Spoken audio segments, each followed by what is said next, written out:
Hello नमस्ते म कृष्ण ढकाल स्वागत छ तपाईलाई मेरो च्यानल क्रिएट्स अफ नेटवर्कमा।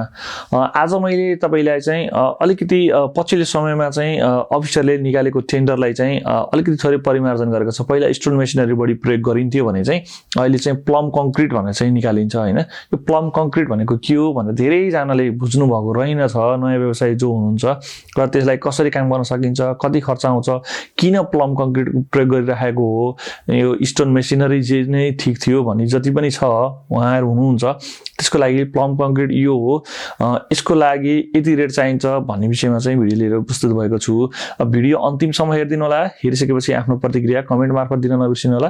नर्मली के चाहिँ छ भने पहिला चाहिँ तपाईको डिभिजन रोडहरुले चाहिँ के गर्थ्यो, साइडको नालाहरु बनाउँदा चाहिँ स्टोन मेसिनरी वालको बनाउँथ्यो। स्टोन मेसिनरीको वाल लगाउँदा मजबुत हुन्छ भन्ने जुन थियो त्यो पछिल्लो समय चाहिँ बिस्तारै हराउँदै गएर हैन प्लम कंक्रीटमा सुरु गरेको छ। प्लम कंक्रीट सुरु गर्नुको कारण के भने स्टोन मेसिनरी आफैमा महँगो पनि भयो र स्टोन मेसिनरी चाहिँ अलिकति तपाईको जुन साइड रोड साइडमा चाहिँ छेउमा बनाउँदा जुन क्वालिटी चाहिन्थ्यो त्यो क्वालिटी मेन्टेन गर्न पनि अफिसलाई गाह्रो भयो, किनभने छेउमा गाडी घोडा हिँड्दाखेरि तपाईको छेउको नाला भत्किने जुन परम्परा छ त्यसले गर्दा अफिसलाई त्यो रेगुलरिटी मेन्टेन गर्न चाहिँ गाह्रो भएको कारणले गर्दाखेरि चाहिँ सरकारी बजेट पनि सस्तो हुने भयो हैन। प्लम कंक्रीट स्टोन मेसिनरी भन्दा प्लम कंक्रीट सस्तो हुन्छ, त्यसले गर्दा प्लम कंक्रीटको सुरुवात गरेको। प्लम कंक्रीट चाहिँ तपाईको भनेको चाहिँ खास के हो भन्दै गर्दा प्लम कंक्रीट भनेको चाहिँ तपाईको दुई साइड फर्मा ठोकेर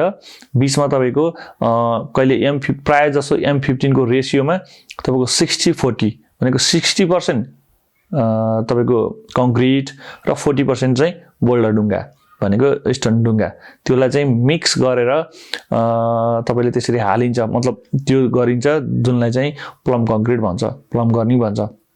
अहिले पछिल्लो समय चाहिँ ट्रेन्डिङ के भइरहेको छ भने तपाईँ बोल्डरले गर्दा सस्तो पर्ने हो त्यो चाहिँ हैन। कंक्रीटमा पनि कंक्रीट भनेको कंक्रीट पनि भयो, आफैमा मजबुत पनि भयो।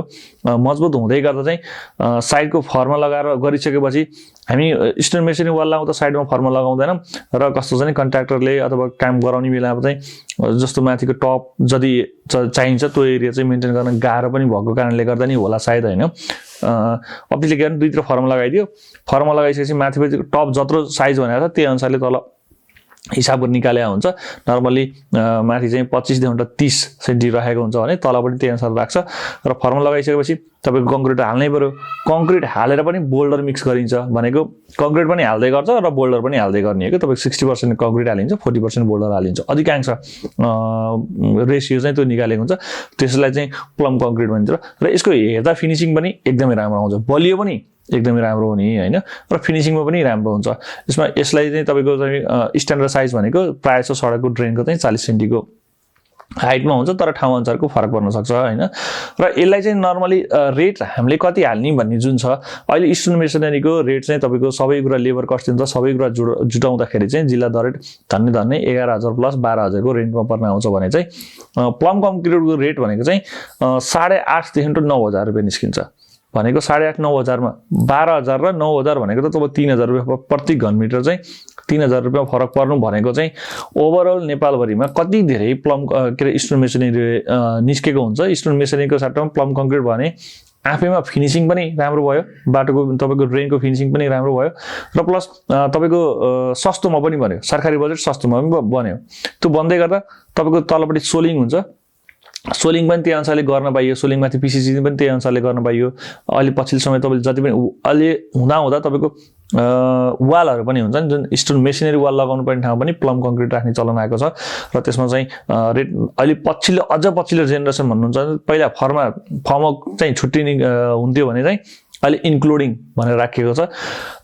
त्यसले गर्दा तपाईले प्लम कंक्रीटको रेट हाल्दै गर्दा चाहिँ 7,500 मा तपाईले काम गर्न सक्नुहुन्छ है, भनेको 7,500। नर्मली म अहिले तपाईलाई काम गर्दै गर्दा गण्डकी र बागमतीको एरियामा काम गर्दै गर्दा 7,500 रुपैयाँमा काम गर्न सकिन्छ।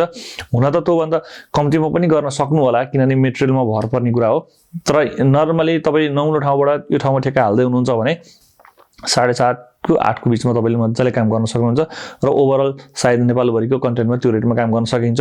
कोही ठाउँमा त मेटेरियल सस्तो पऱ्यो भने कम्तीमा सकिने कुरै भयो हैन। त्यसको नर्म्स भनेको तपाईको त्यसको रेशियो चाहिँ कंक्रिटको रेशियो भनेको M15 हुन्छ। अधिकांश तपाईको बियोगी राम्ररी पढ्नु भयो भने M15 लेखिएको छ। यदि लेखिएको छैन भने पनि M15 हुन्छ। अब कहीं कतै अब कार्यालयले अलिकति रेट राम्रो राखेर M20 को रेशियो राखेको रहेछ भने त्यो आफ्नो ठाउँमा छ। त्यही अनुसारले तपाईले क्वालिटी मेन्टेन गर्नु होला। नत्र M15 को रेशियो राखेर तपाईको बोल्डर हुन्छ। बोल्डर भनेको ठुलो ढुङ्गा राख्न पाइदैन। त्यो ठुलो ढुङ्गा राख्दा समस्या पनि आउँछ। तपाई नर्मली बोल्डर हुन्छ नि तपाईको 40 डाउनको 65 डाउनको साइज 65 डाउनको त्यो साइजको बोल्डर राख्दा तपाईको चाहिँ कामको क्वालिटी पनि हुन्छ, फिनिशिङ पनि हुन्छ, खर्चमा पनि सस्तो हुन्छ र काम गर्न छिटो पनि हुन्छ। स्टोन मेसिनरी वाल भन्दा प्लम कंक्रिट काम गर्न छिटो पनि हुन्छ र राज्यलाई पनि फाइदा हुने कारणले गर्दाखेरि चाहिँ प्लम कंक्रिटको अवधारणा अगाडि ल्याइएको हो। अहिले इन्क्लुडिङ फर्मा गरिएको छ, जुनको हामीले फर्मा सहितको रेट हाल्नुपर्छ। फर्मा सहितको रेट हाल्दै गर्दा तपाईले 7,500 टु 8,000 तपाईले मैले भनिसके। यसरी गर्नुभयो भने तपाईले प्लम कंक्रिटको काम चाहिँ मजाले गर्न सक्नुहुनेछ र क्वालिटी पनि मेन्टेन गर्न सक्नुहुन्छ। भिडियो अन्तिमसम्म हेरिदिनु भएकोमा धेरै धेरै धन्यवाद।